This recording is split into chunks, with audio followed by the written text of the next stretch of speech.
Казакстанга Индиядан табылган Абулхайыр хан тууралуу китептин көчүрмөсү жетти. 500 бетке жакын 3 бөлүмдөн турган тарыхый эмгекте перс тилинде байыркы замандан баштап Шайбанит башкаруучуларына чейинки маанилүү маалыматтар камтылган. Ошондой эле Абулхайыр хан кайтыш болгонго чейинки алардын урууларынын бийлик курган учурлары жазылган. Тарыхта аты аталган эки ханды чаташтырып албоо керек. Бул 18-кылымда кичи жүздөн чыккан Абулхайыр хан эмес. Казак хандыгы кура электен мурун 15-кылымда азыркы Казакстандын аймагында өз мамлекетин курган башкаруучу тууралуу кол жазма.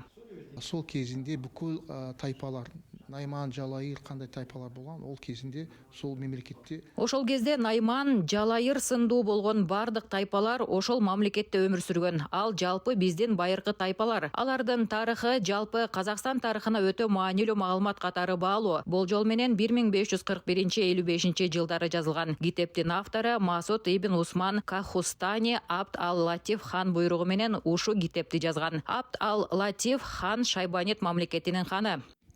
Абдул-Латиф хан буйругу менен китапты жазады. Абдул-Латиф хан Шайбанит мемлекеттин ханы.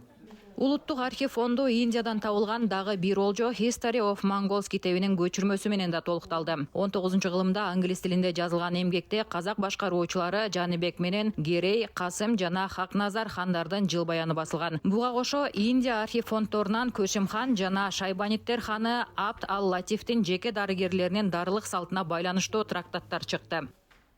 Ол жерде негизги сол багыты көздү эмдөө.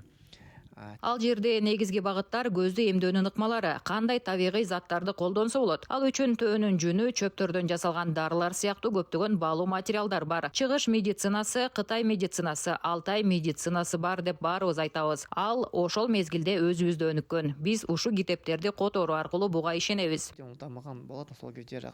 Эми бул китаптарды азыр аударуу аркылуу биз аны азыр көз жеткизебиз. Айта кетсек, Санжырабыздын баалуу маалыматтары архив 2025 программасынын алкагында тарыхый мекенине жеткен. Улуттук долбоор ишке ашырыла баштагандан бери кол жазмалар жана сейрек кездешүүчү китептер Улуттук борборунун серепчилери былтыр гана дүйнөнүн 10 өлкөсүнүн архивдик фондун изилдеп чыккан. Комплекстүү изилдөөнүн жүрүшүндө Түркия, Индия, Иран, Египет, Венгрия, Орусиядан өлкөнүн тарыхына тиешелүү 3000ге жакын документ табылган. Азыркы максат байыркы карталарды, кол жазмаларды, китептерди жана фото маалыматтарды изилдөө, которуу жана санариптештирип илимий жүгүртүүгө киргизүү болуп саналат.